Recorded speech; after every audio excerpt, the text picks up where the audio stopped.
По кривичната пријава од МВР истрагата во обвинителството и багерите кои му го рушат објектот, инвеститорот Мевлюдин Алити остана и без пасош, откако судот го прифати предлогот на обвинител, му забрани да го напушта Скопје, нередовно се јавува во судот, иако се уште траат препирките со надлежните дали е Алити градел дивоградба или не.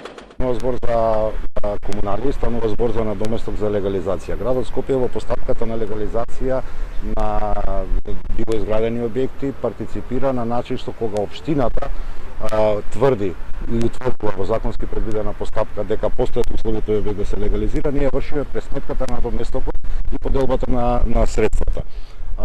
Таму е легализиран објект кој што беше долу во сутеренските простори, само тоа било предмет на легализација. Не може да станува збор да ги поистоветувате легализација што било извршена од страна на општина Чај во сутерен со овој објект или оваа грдосија која што таму никнеш едноставно.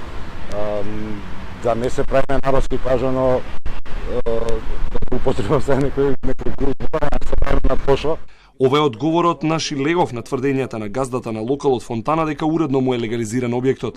Иако во уплатниците се гледа дека 4,7 милиони динари се дадени за легализација на дивоградба уште во ноември минатата година, додека Фонтана работеше со полна пареа пред да биде петлосана во пожар, а не се дадени за објектот кој ќе почне да го гради во мај оваа година, тврди Шилегов. Градежната механизација безмилосно го дроби бетонското здание и по уверувањата на газдата Мевлюдин Алити дека можел да си го обнови објектот кој му изгоре само со елаборат.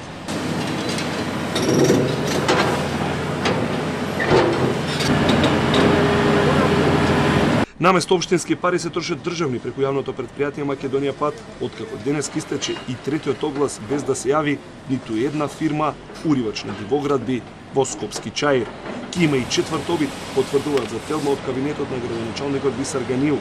Сите општини да си бараат фирми кои ќе рушат за да не мора повеќе да се меша владата, иако новиот министер за транспорт и врски Благој Бочварски го избегна директниот одговор дали во завршените постапки како оваа може владата да испрати багери и во други општини.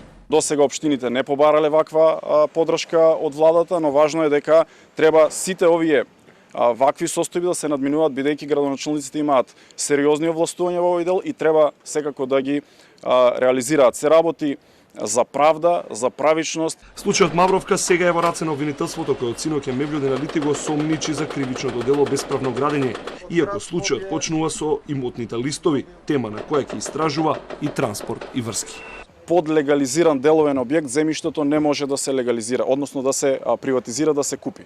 Тоа кажува дека едната катастарска парцела која што е проверена е сигурно државна, а втората катастарска парцела зафаќа поголема површина и го зафаќа објектот Мавровка и има дел државна собственост, но и неколку други собственици, но човекот за кој што е негов овој објект Мавровка не е во тие собственици. Алити пак постојано тврди дека правдата ќе ја докажува на суд, откако синок за прв пат се појави во јавноста, а беше непознат за институциите месец и половина.